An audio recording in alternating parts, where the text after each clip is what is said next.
Alaska Public Media, Alaska's news source, and KTOO present Debate for the State 2024, U.S. House, moderated by Lori Townsend and Rebecca Palsha.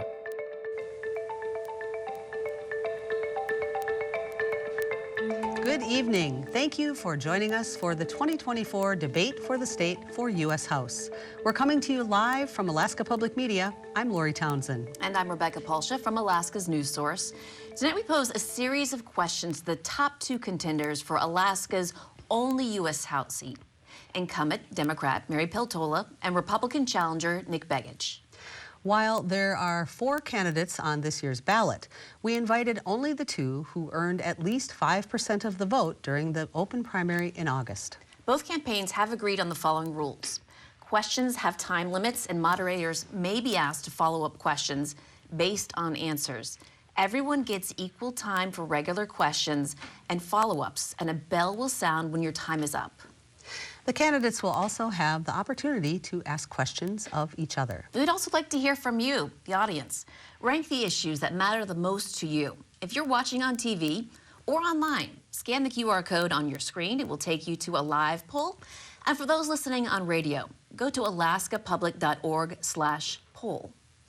Before we get to the questions, let's introduce the candidates. Incumbent Democrat Mary Peltola has served as Alaska's representative since September 2022 and is the first Alaska Native member of Congress. Before that, she was a member of the Alaska House of Representatives. She served on the Bethel City Council and as executive director of the Kuskokwim River Intertribal Fish Commission. And Republican candidate Nick Begich III is an Alaskan businessman.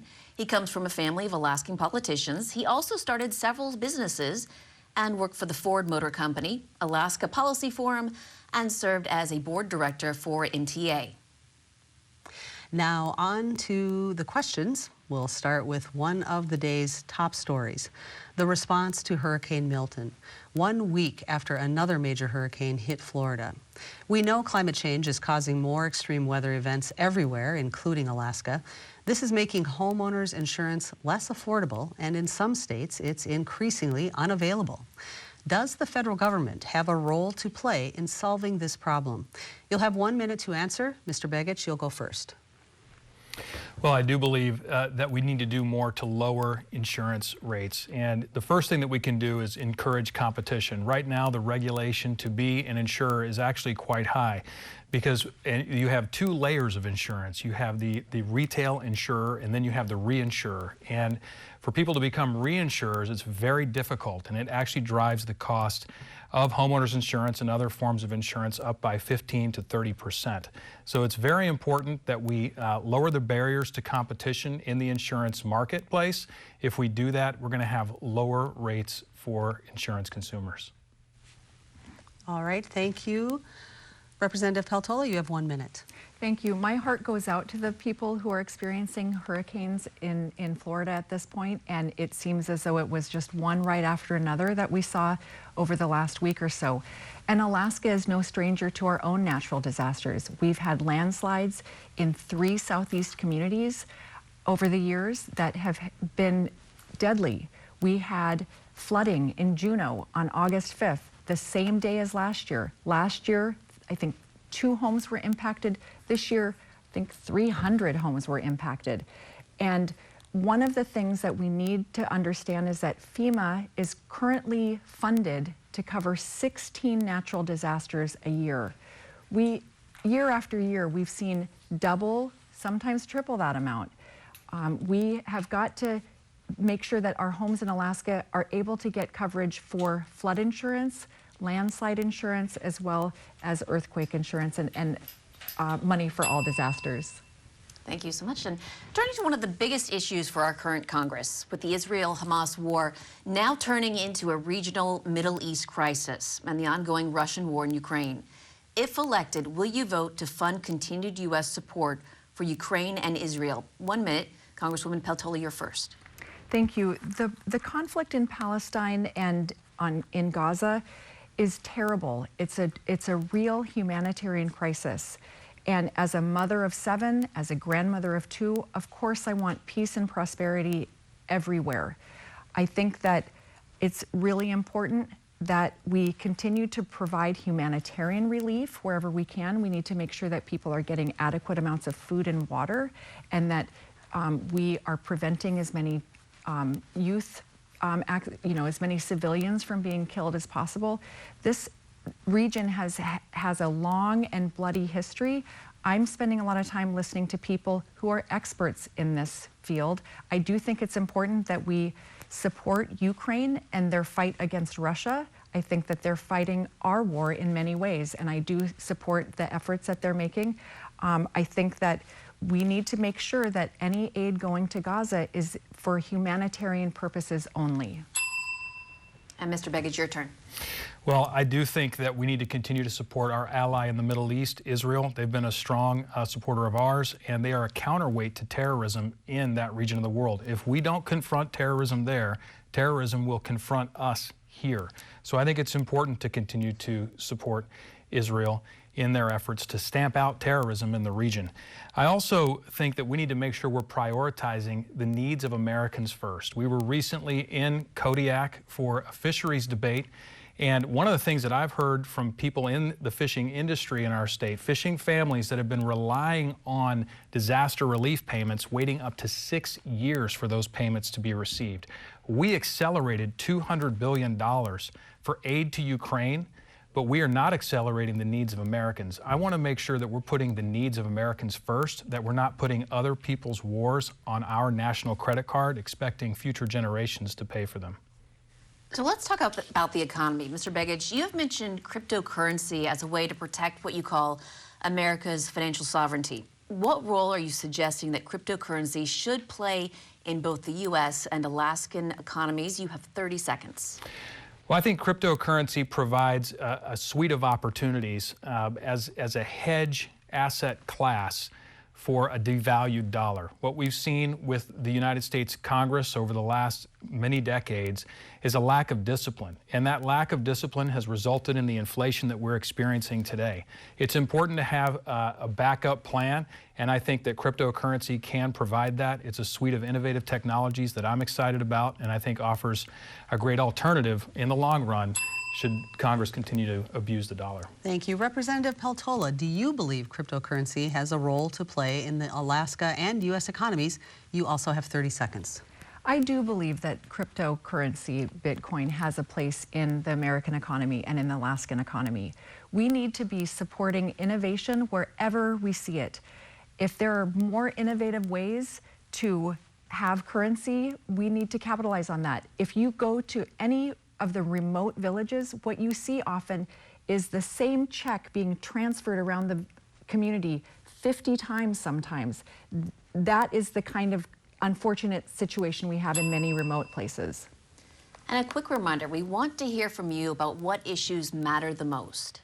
Follow the QR code on your screen or go to alaskapublic.org/poll, that's P-O-L-L, and fill out a quick survey about your priorities as a voter. We'll be looking at those results later tonight. So let's talk about Alaska's housing crisis. This question is for both of you. Between 2020 and 2023, the average price of a home in Alaska climbed more than 20%. What specific policies would you support to make housing more affordable in Alaska? You will have 1 minute. Congresswoman Peltola. Well, one of the things I think that we need to make sure we're doing is keeping the federal government open. Many programs are available for veterans, for first-time homebuyers. We need to make sure that we don't have a closed federal government impeding those kinds of transfers. I think homelessness is a huge problem in Alaska, and we see it here in Anchorage. 40% of Alaska's homeless population are children. They did not do anything to deserve that, and we need to be working collaboratively at the federal, state, and local level to alleviate the homeless situation that we have right now. I think that we need to be looking at energy utilities and figuring out ways to streamline that. I think permitting is a huge problem. I think we need to have more land available from anyone who will partner, and make sure that we are providing low interest loans for future homeowners. And Mr. Begich, you have 1 minute. Well, I think here in Alaska, the issue is exacerbated by the fact that so much of our lands in this state are not in private hands. When I travel to places like Ketchikan, I can tell you that there is land available there if it will simply be unlocked from our federal government. And we need to do more to unlock the federal government lands that they hold currently in Alaska and make those available to people who would like to build homes. And look, I think we do have a challenge. We talk about the prices of homes being up 20%, but the interest rates exacerbate that. When you look at the home payment, the average home payment in Alaska, it's up over 100%. And that is a huge problem for first-time home buyers. I've met with many young people across Alaska who have said, look, I saved. I did everything right. I've got my money for a down payment, but now I can't afford the payment for the home once I put that down payment down. So it's important that we have lower interest rates in order to facilitate first-time home buyers. And to follow up on that, how do you get those lower interest rates then? Yeah, you know, I think pressure has to be mounted on the Federal Reserve. What we saw was that their reaction, their response to a heated up economy was to raise interest rates. That's a classic response. But in this case, I don't think it was the appropriate one, because the root cause of the inflation that we've seen was excess money printing by the Federal Reserve. The Federal Reserve went out in order to finance excess government debt. They printed money in order to do that, and that's a huge problem. They should have pulled some of that liquidity by selling some of the T-bill holdings that they had. And Congresswoman Peltola, I want to give you 30 seconds to respond to that as well. I think that the federal government provides many different categories of low-interest home loans, and we need to look at broadening those. I think that it's really important that we have interest rates that people can afford. I don't agree with the proposal to give first-time homeowners, home buyers, a $25,000 check. I think that will exacerbate the problem. I think that we need to be looking more at interest rates. Thank you. Abortion rights have turned into one of this election's biggest issues. There have been attempts in Congress to codify Roe v. Wade after the U.S. Supreme Court overturned the decision in 2022. Would you support a federal ban on or a guarantee for the right to abortion? Why or why not? You have 1 minute for this answer. Mr. Begich, you're first. So I would not support a federal ban or a federal guarantee. I think that we need this decision with the states. And I don't think that people in Alaska want folks in D.C. deciding this issue for them. They're thousands of miles away from us. We can make our own decisions here in the state of Alaska, and when we do a great job of making those decisions. So I believe in local control. I think this is something that we need to decide locally, and no, I would not support a ban or a guarantee either way. All right, thank you. Ms. Peltola, you have 1 minute. I absolutely do not support a ban, and I do believe in women's reproductive rights. I trust women and I trust their doctors. I don't think politicians have any business being in this discussion. Anti-choice extremists are committed to making sure that there is a majority in Congress who will end abortion across our nation. And nobody wants that. Nobody wants abortion. It should be safe, legal, and rare. We should be doing everything we can to prevent unwanted pregnancies. And meantime, we should be protecting the lives of women who have complicated medical situations. Being pregnant and delivering a baby is one of the most lethal things a woman can do in her lifetime. This is one of the deadliest propositions a woman can undertake. Myriad things can go wrong, and it is not anyone's place in DC or in the state legislature to get between a woman and her doctor. Now, throughout this evening, we have video questions. This first question comes from Amelia with Anchorage Youth Vote. Let's watch it now. Hi, I'm Amelia Brooks. I'm a senior at Stellar Secondary School, and I am a member of Anchorage Youth Vote, an initiative of the League of Women Voters of Anchorage. Local youth want to know, school shootings are an ongoing tragedy across the country with no single easy solution. With Alaska's high rates of gun ownership, what measures would you take to help ensure the safety of schools and youth-serving communities? How do you protect both the Second Amendment as well as our students and communities? And you have 1 minute to answer, Congresswoman Peltola. Okay, this is a big concern. And Bethel, Alaska, here in the state of Alaska, experienced the first school shooting in the nation. And now they happen so frequently that there are multiple in a week. The common thread throughout all of these terrible tragedies is a person, somebody who is inflicting this, who is isolated, who doesn't feel seen or heard. We need to make sure that every child in our community, every child in our school feels seen and heard. We need to make sure that we don't have people in isolation, and we need to do as much as we can as gun owners to protect and safeguard guns and ammunition from getting in the wrong hands. And for those of us who grow up with firearms in our home, hunting, we know the importance of gun safety. We know that you don't ever point a gun at another person. And this is something that we've got to get our arms around. And Mr. Begich, your turn. Well, the right of the people to keep and bear arms shall not be infringed. That's our Second Amendment right, and it's something that I believe strongly in. Now, I have had the opportunity to travel throughout the state, and there are a number of competitive youth shooting leagues that I think really do a lot to help train youth on gun safety and responsible firearm ownership. And I think that's really important. I think it's something we need to continue to invest in. There was a time here during the Harris-Biden regime over the last few years that they actually said that, and pushed forward a regulation, that school districts that supported these programs and archery programs would be denied funding for their schools if they continued these programs. That's wrong. Our delegation pushed back on it, and I'm proud of that. I'm glad to see that. But at the end of the day, I believe that training responsible firearm ownership at an early age is a great way to push back against the risk that was just described. I want to give you 30 seconds to follow up there. Mr. Begich, would you support any sort of limits, red flag laws, any sort of limits, background checks? I don't support red flag laws, and I'm on the record as saying that I don't support red flag laws. Look, I don't think we need to create databases of people who own firearms in our nation. I think that's a big mistake. I think that is a slippery slope that leads ultimately to the erosion of our Second Amendment rights. All right, and Representative Peltola, would you like 30 seconds to follow up there? Would you support any sort of limitations, red flag laws, or anything of that nature? I think that we need to look at what is already on the books.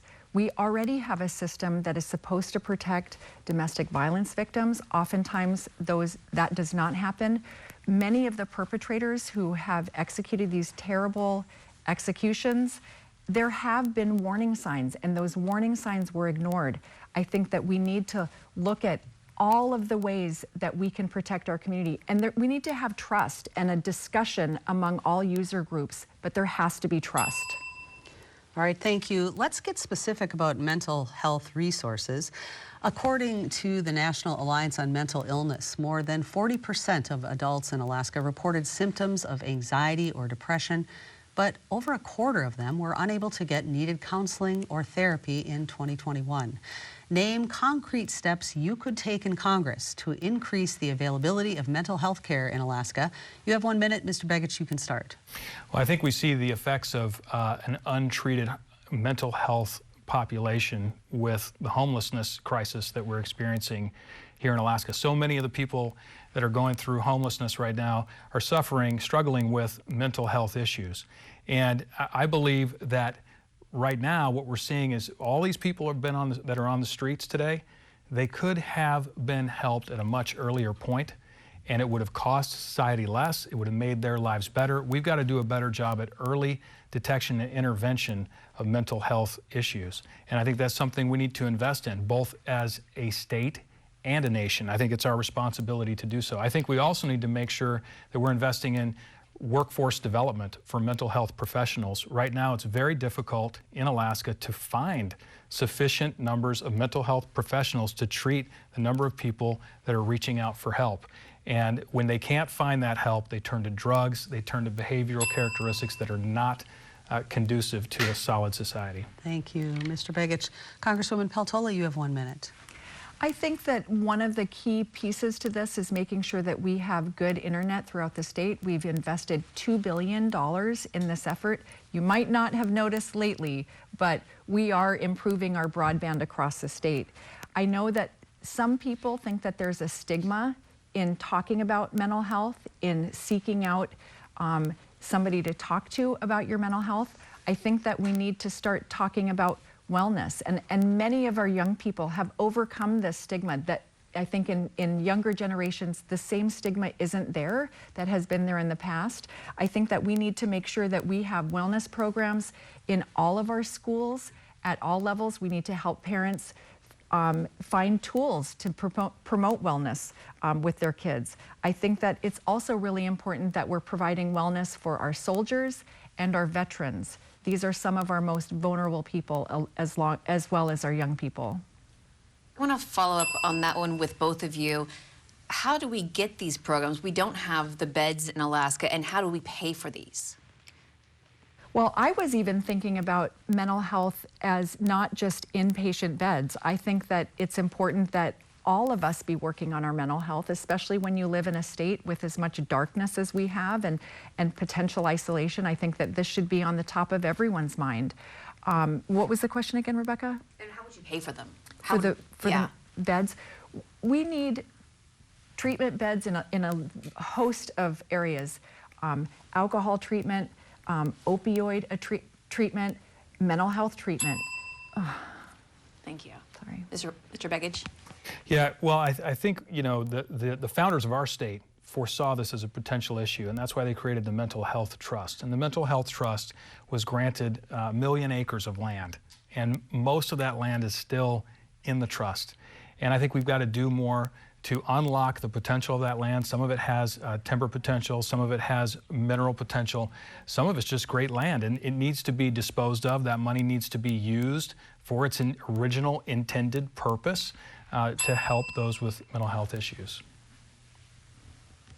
So we want to move on now to Alaska's addiction crisis. Deaths because of overdoses spiked to an all-time high in Alaska last year, despite a national declining trend. What would you support at the federal level to lower these rates in Alaska? You have 1 minute, Congresswoman Peltola.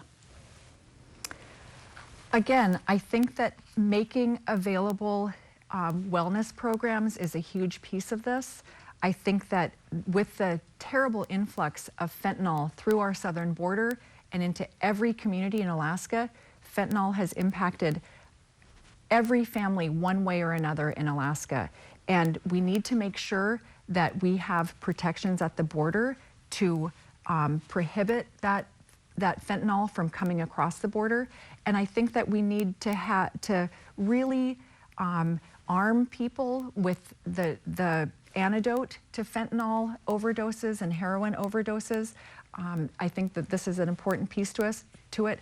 But I really lean back on making sure that we're teaching our young people positive ways of dealing with stress, positive ways of soothing stressful situations, and not resorting to substance abuse. Our next 2 questions will be specific to each candidate. Mr. Begich. I'm so sorry. Yeah. Pardon me.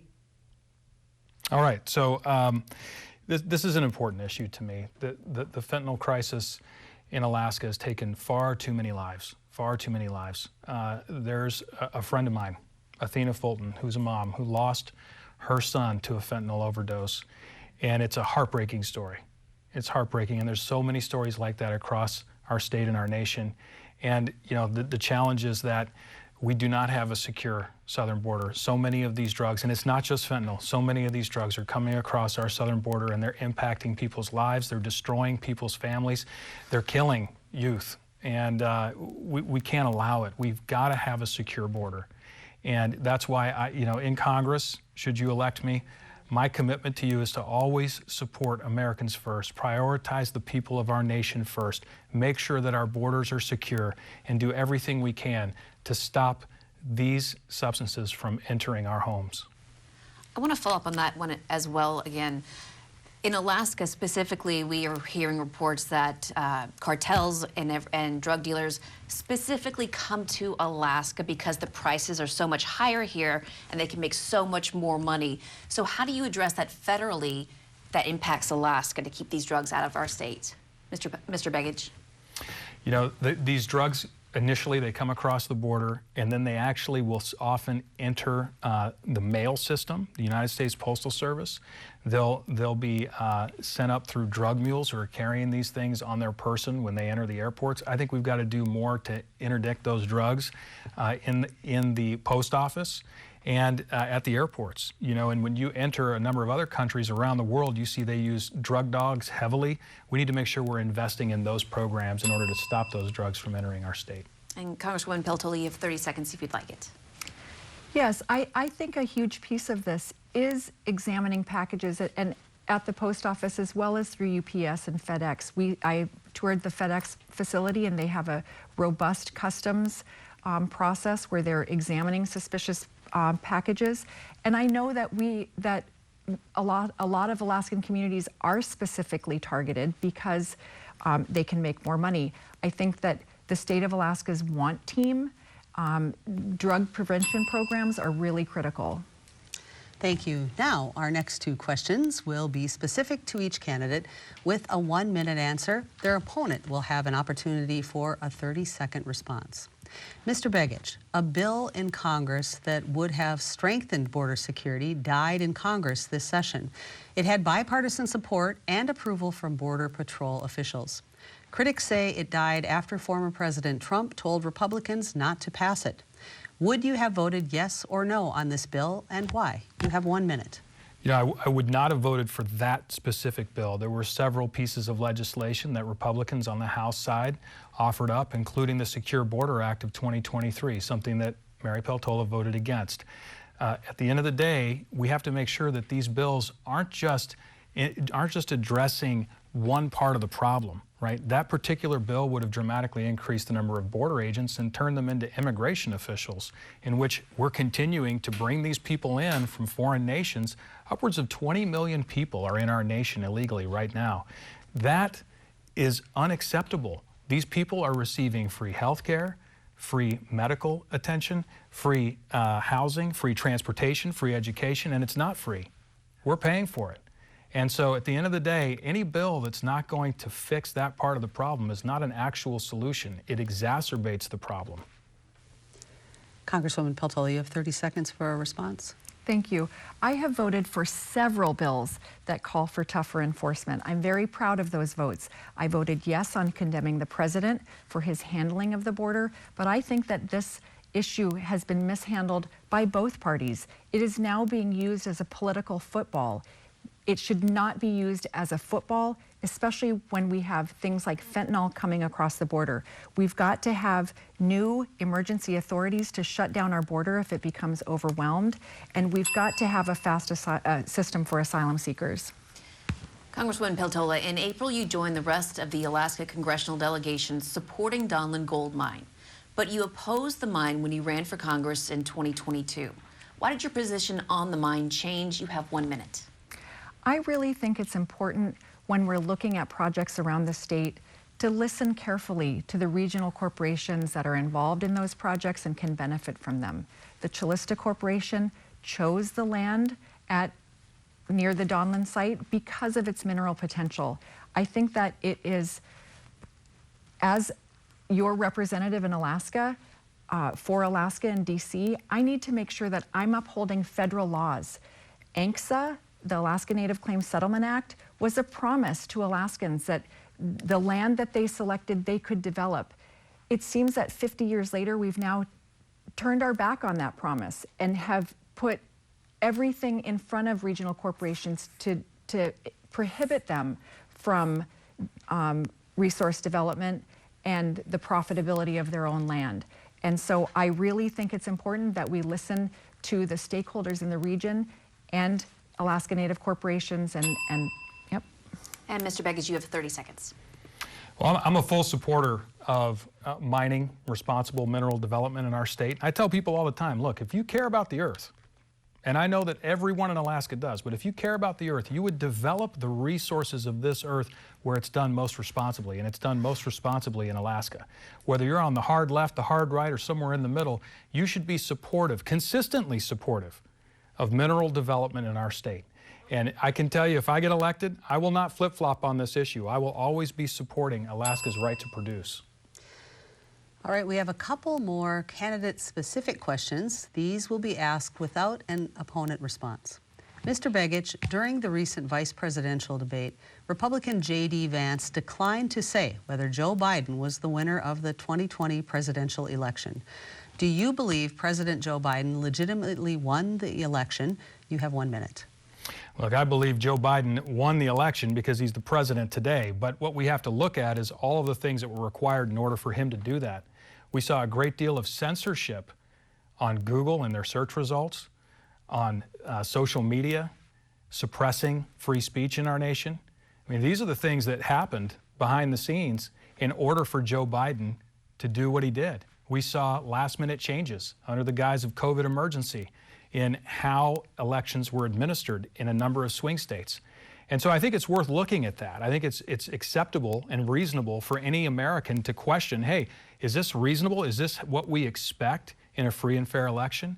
And I think the answer is a clear no. And I hope we don't see those same tactics deployed here in the last few weeks of the campaign, because I think we need to make sure that our elections are open, they're free, they're fair, and that information is allowed to transmit between one person and another in our country.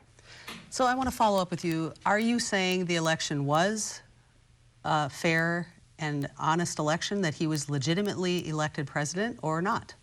Look, as I've stated, he was elected president. The techniques that were used in order to get him elected, I don't think they're legitimate. I don't think suppressing free speech in our country is a legitimate mechanism in order to get elected. And, you know, when you saw the big tech cooperate to eliminate the ability for conservatives to communicate, that's not legitimate. But he won the election, he's the president, and he's not going to be president here in just a few months. Congresswoman Peltola, data from ProPublica shows that you voted against your party more than all but 3 other Democrats in the House.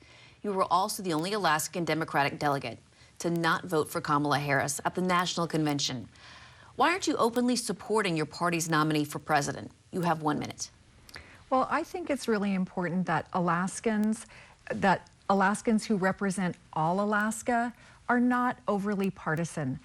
I don't see the world through a partisan lens. I see the world as an Alaskan, and I am constantly thinking about what is best for Alaska, what is best for the Alaskan people. And that, and if it's our economy, if it's regarding guns, I'm happy to vote against my party. I think that endorsing either of the presidential candidates is, you know, I think a lot of people would say, why would you endorse, if you plan on working with either of them, whoever is elected, why would you use your time focused on a race you don't really have any control over? Dog mushers talk about running your own race. I am running my own race, and I've got a full plate representing Alaska, which would be the 18th largest country in the world if we were our own country. Following up on that one, I guess just kind of a yes or no question, will you be voting for Kamala Harris? It's a secret ballot, and I think both of our presidential candidates have flaws. I think that much of the concern that we have will be around who are they choosing as their senior advisors. And again, I think both candidates are flawed, and I don't know why I would use up any of my gas on a race I don't have any control over. All right, thank you for your responses. We need to take a short break. But before we do, we'd like to remind you again that we want to hear which issues matter most to you. Scan the QR code on your screen or go to alaskapublic.org/poll to fill out a survey on what matters to you as a voter. We'll be reviewing those results later tonight. After a short break, we'll return and allow the candidates to ask questions of each other. Welcome back to our 2024 debate for the state for Alaska's U.S. House seat. Now it's your turn. What questions do you two have for each other? Candidates will have no more than 15 seconds to ask their question, followed by a 1-minute response from the opposing candidate and a 30-second rebuttal. Representative Peltola, you answered the last question before our break, so you may ask the first question now. Okay, Nick Begich, you are one of 8 candidates, 8 challengers that the Freedom Caucus has invested in. Do you think that Alaskans want someone who'll spend their time in D.C. engaged in Twitter fights, voting out speaker after speaker? Look, I am not an obstructionist. I think that we need to get work done, and we need to be serious about the work that is happening in D.C. And, you know, the work that's been happening in D.C. is not good. It's resulted in inflation.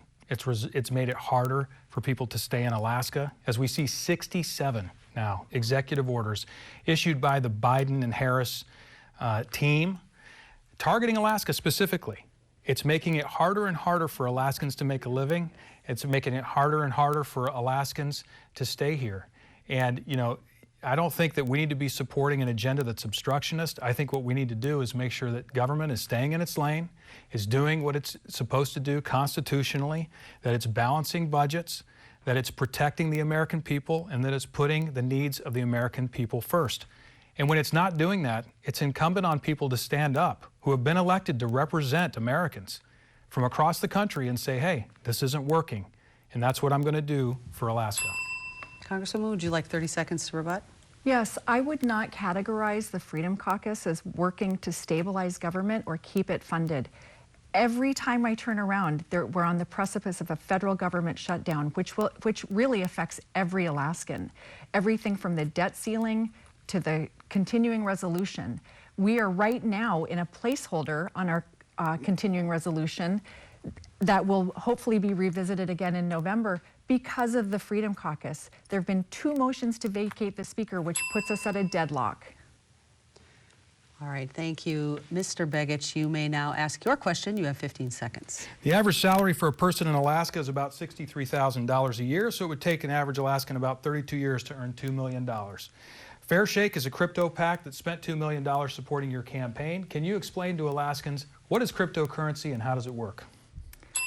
Well, I know it starts with blockchain, and I am not an expert on crypto, but I do believe in innovation. I do believe in creating ways for people to buy and sell goods in a quick way and not have to rely on using the same check over and over within a community, to not have to rely on dollar bills, to not have to rely on writing checks or exorbitant portions when you're doing transfers using Venmo and other apps. I think that one of the most exciting things that we are seeing in our country is the innovation around this kind of currency. And I want to see, and I want to learn more about it, of course, but I want to see where this goes. I think like you said, you support it. And I just think it's good to embrace innovation whenever Americans are being innovative.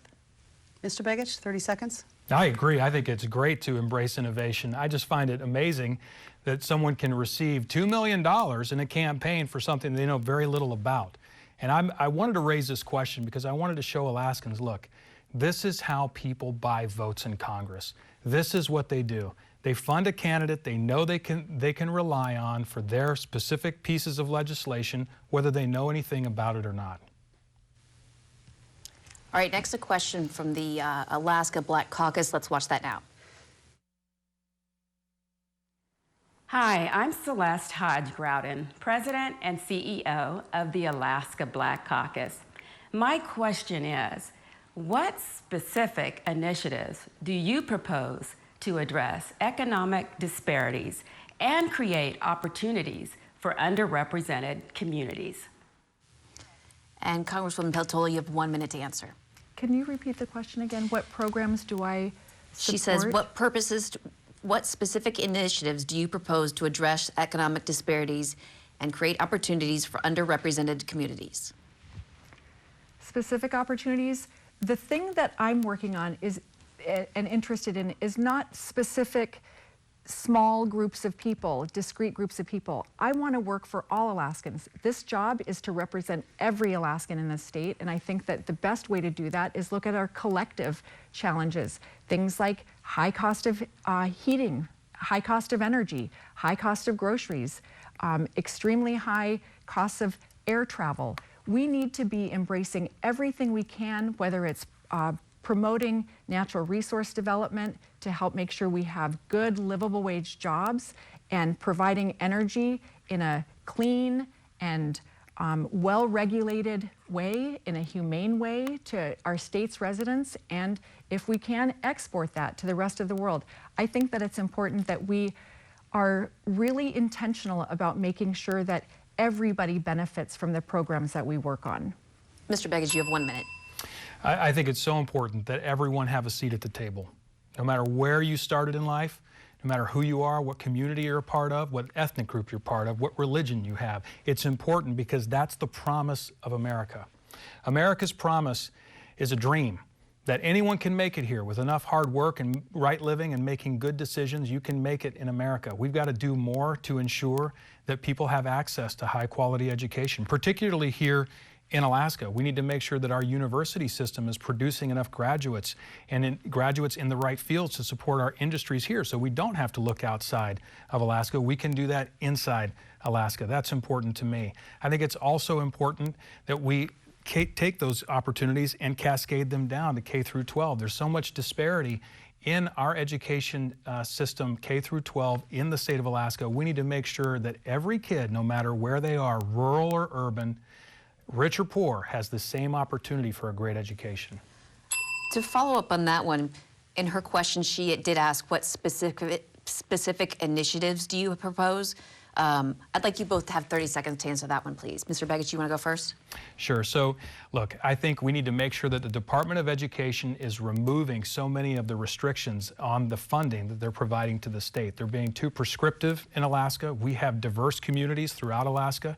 And when the federal government hands down standards, so-called, to Alaska, they're taking up valuable classroom time, removing the creativity of an educator in being able to adapt a curriculum for those kids. And I think we need to remove those roadblocks to a high-quality education in Alaska. And Congresswoman Peltola? Specific initiatives, you know, I focus so much of my time on, like I said, making sure that programs are available to every Alaskan, regardless of ethnicity or interest group. Specific initiatives, I do think that education helps level the playing field. I also think it's important to have a diverse group of leaders to lead by example and show the gorgeous mosaic of diversity that Alaska has to offer. All right, we want to return to Alaska's economy. Mr. Begich, Alaska's delegation is against the proposed merger between Kroger, the parent company of Fred Meyer, and Albertsons, the parent company of Cars and Safeway. Do you support this merger? Why or why not? You have 1 minute. You know, I think it's really important when we look at blocking mergers or supporting mergers, we got to look at the competitive environment. And here in Alaska, we need to make sure that the competitive environment remains. It helps keep costs down for people all over the state. And when you lose that competition, when you lose that ability for people to compete on price and service, you end up driving the costs up. It's that simple. So I think we need to make sure that any merger that goes through between these two important grocery chains preserves competition in our state. And I know that as proposed under the merger that some of the stores would be sold to another operator. That would do some things to preserve competition. But there's more than just what we see at the retail level. There's also things that are happening back in the supply chain that consolidation can end up costing consumers more. So for me, I think you need to take a close look at it. I need to take a closer look at it to ensure that competition remains in place. To follow up on that one then as well, do you support it? You know, I support the ability for firms to merge, okay? We need to make sure that that ability occurs, but we have to protect the consumer as well. And so, like I said, I think it's really important that competition and environment for competition remain throughout the entire grocery supply chain in Alaska. One of the things we got to recognize is that Amazon has dramatically disrupted this entire industry. And so a number of the goods that you would purchase at a store, you're now buying online. So we have to think about that as well. Congresswoman Peltola, you've opposed this merger. If it does go through, what requirements would need to be between the companies and the FTC to protect consumers from higher prices? You have 1 minute. This mega merger not only threatens Alaska, but it threatens the balance across the nation. I have been the leader on halting the Albertsons-Kroger merger. We worked with the FTC, and the FTC has talked about the new model they were exposed to in hearing from stakeholders. And I'm really proud of the work that I've done on making sure that Alaskans can talk about this merger and the negative impacts. We saw when Cars and Safeway merged a number of years back, there was a lot of negative fallout. A number of local grocery stores closed, really impacting neighborhoods, really impacting communities. And I think that we need to know how many stores would possibly be divested out, not under the merger. We need to know where those stores are and what the game plan is for that community. We also need to make sure that people have bargaining rights as this merger goes forward, this large and powerful company. All right, before we continue with our questions, we'd like to remind you again that we want to hear which issues matter most to you. Scan the QR code on your screen or go to alaskapublic.org/poll to answer a survey on what you care about as a voter. Next, we turn to public safety. The need for policing in rural Alaska is a long-standing problem. In 2019, then U.S. Attorney General William Barr declared the lack of law enforcement in rural Alaska an emergency and made federal funds available. Rural citizens still don't have adequate protection from lawlessness. What would you propose to fix this chronic problem? You have 1 minute, Representative Peltola. I served on the budget subcommittees for corrections and public safety when I served in Juneau in the legislature. I think that this is the most pressing issue for many people across Alaska. And I think that it is critically important that when the federal government has an overture of $1 million, that $1 million isn't taken out on the back end by the state. If the funding needs to go through the Bureau of Indian Affairs or some other federal agency to make sure that we're not getting shortchanged and seeing no progress whatsoever, I think that those are the strategies that we need to employ. I do think that we need federal money and federal help with our public safety issues. We have over 200 communities, and just a handful of them have any public safety whatsoever. And we have seen a real diminishment in the workforce that we have, whether it's municipal police officers, tribal, or state. Mr. Begich, you have 1 minute. Public safety in rural Alaska. Yes, I think there are a number of challenges with public safety in rural Alaska, and the smaller the community, the more challenges there are. And that's because it's very difficult to scale that support effort at a smaller level. I think it's important that we make sure that criminals are locked up. If you go out to Courtview and you've ever looked to see some of the rap sheets of people that you might encounter through the community, you'll see some people have been charged with crimes 30, 40, 100 times. The rap sheets go on and on. These people need to be put in jail, and they need to stay in jail. If you want to clean up the streets, you have to remove the criminals and then start the rehabilitation process. We also need to make sure that we are pressing federal charges. In many of these cases with domestic violence and violent crime, we need these people to be put into federal prison. And that is something that the federal government needs to do, and those are positions for federal prosecutors that I would work harder to fund. So let's talk about funding for projects like roads and bridges. Should Alaska's congressional delegation get as much federal money for infrastructure as it can? Or should it forego some funding to avoid adding to the deficit? Mr. Begich, you have 1 minute. Oh, this is a really important question. And it's important because we're both Alaskans and Americans. And so it's really important that we're considering both. We're a young state.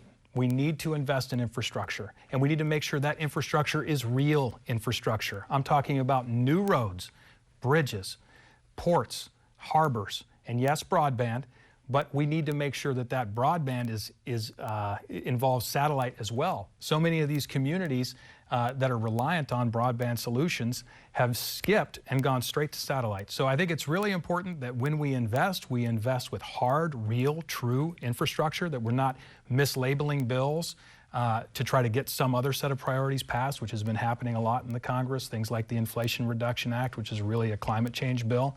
So I'm a full supporter of investing in infrastructure, but I do believe if we're going to make an infrastructure investment, make sure that it's real infrastructure. Representative Peltola, 1 minute. I wholeheartedly believe in investing in infrastructure. All of our great leaders in Alaska worked on this and made significant headway. We live, like I said, in a huge state. It's not even the size of the states in the United States. We are the size of a country, of a medium-sized country. And a lot of the infrastructure that has been handed over to municipalities from the state needs upgrades. With the inclement weather that we have here, with the challenges, with just time, we have to make sure that our boat harbors are being maintained, our ports, our bridges, our roads. And we have these generational bills that were passed before my time in Congress, but I've made sure that we are staying competitive. These are all competitive grants. I hired a woman in my office named Aurora who's helping communities and different agencies look through these generational bills to find ways that Alaska can capitalize on those investments. Next up, we have our final video question of the evening from AARP Alaska. After the video, Mr. Begich, you will have 30 seconds to respond. If Washington doesn't take action, in 10 years, Social Security could be cut by 20% or more. Do you see a path in Congress to a bipartisan solution to protect Social Security? Mr. Begich, 30 seconds. Absolutely. I am a 100% full supporter of Social Security. Despite what you may have seen on ads and on TV, I 100% support ensuring that we meet the commitments that have been made. My comments in the past have been taken out of context, and what I have actually said is the federal government has taken the Social Security Trust Fund and they have spent it on current operating expenditures. That's a savings account for our seniors, and it's being reappropriated for deficit spending. That's wrong, and I think we got to do more to protect it. Representative Peltola, 30 seconds to you. I wholeheartedly support Social Security. Every elder that I know relies on Social Security, and I don't see that need going away anytime soon in the state of Alaska or around our country. This was a promise that we made. This is something that we can never go back on. I do see opportunities to work in a bipartisan way to fix this, as long as it's not being used as a political football in campaigns. I think that this is one of the most sacred promises that we have made, and I will do everything I can to uphold it. All right, we had 2 questions tonight for our poll. The first asked you to rank your priorities as a voter, while the second asked if you'd already made up your mind as a voter. So it looks like viewers have ranked right now economy as their top priority, followed by reproductive rights and public safety. All right, and let's look at the decisions about voting. There was 201 people that said yes, they are going to vote. 32 said no, and 1 person does not plan to vote at all. All right, now it is time for our closing statements. And we did draw from the hat, so Mr. Mary Peltola. Congresswoman Peltola, you have a minute for your closing statement. Thank you. I've been in this job for 2 years now, and it has been the honor of my life. I believe firmly in deliverables, and that's what I've achieved. Alaska, in the last 2 years, because of the role that I've played within the delegation, working closely with both of our senators, we saw Willow get approved for a second time. We saw a president go back on his campaign promise, ignore his senior-most advisors within his organization, because I was able to make compelling and convincing and winning arguments for the development of this project. We curtailed Russian seafood imports, a bill that an issue that Dan Sullivan, our senator, has worked on for over 10 years. I was able to get the president to issue an executive order to curtail that. We've gotten $206.5 million for the energy rail grid. We got an icebreaker thanks to the work that I've done. We're working on halting the Albertsons-Kroger merger. The list goes on. Thank you. Mr. Begich, your closing statement, you have 1 minute. We have a nation to save. We have a country to save. And at the end of the day, there's two groups in D.C. that have very different visions for this country. You've got the hard left that seems to control the agenda of the Democrat Party. They've issued 67 executive orders specifically targeting Alaska. Joe Biden, Kamala Harris, and their allies in Congress, like my opponent, have it out for our state. That's the truth. That's the facts. And the reality is, if we want to open Alaska, we've got to do a better job at advocating for our state. I was recently on the radio this week with Majority Leader Steve Scalise. His commitment is in the first 100 days of the next Congress to ensure that Alaska's needs are prioritized in the Budget Reconciliation Act, that we push back against Joe Biden's agenda. I want to represent you in Congress because I believe in the potential of Alaska. And that concludes our U.S. House debate for the state 2024. I'd like to thank our candidates for joining us. Election Day is November 5th, and we encourage every Alaskan to vote and make your voices heard. For Alaska's news source and Alaska Public Media, thank you for joining us. Good night. Good night.